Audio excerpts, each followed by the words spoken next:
আরেকটা জিনিস মনে রাখতে হবে যে কেউ কারো রিজিকে ভাগ বসায় না, কেউ না। আমরা অনেকে মনে করি যে আমি ওকে দিলাম, ওকে খাওয়াইলাম, আমি বোধহয় খাওয়াইলাম। না, সে আপনারটা খায় নাই, সে তার রিজিকই খেয়েছে।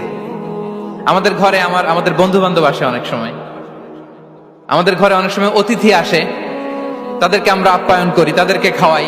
আসলে সে আমারটা খায় না, সে কারটা খায়? তার নিজেরটাই খায়। বিষ্ণু ইসলাম এটা খুব সুন্দর করে বলেছেন। ওনার কাজিন চাচাতো ভাই আব্দুল্লাহ ইবনে আব্বাসকে একদিন অনেক নাসিহা করছিলেন। করতে করতে এক পর্যায়ে তিনি বললেন, ওয়া আলাম, ইবনে আব্বাসকে বলছেন, ওয়া আলাম আন্না মা আসাবাকা লাম ইয়াকুন লিইখতিআক ওয়া মা আখতাআকা লাম ইয়াকুন লিইউসিবাক।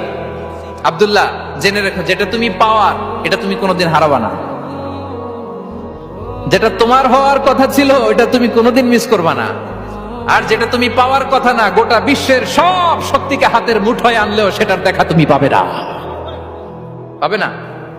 ওয়ালাম আন্নামা আসাবাকা লাম ইয়াকুন লিইখতিআক ওয়া মা আখতাআকা লাম ইয়াকুন লিইউসিবাক রুফিআতিল আকলাম ওয়া জাফফাতিস সুহুফ।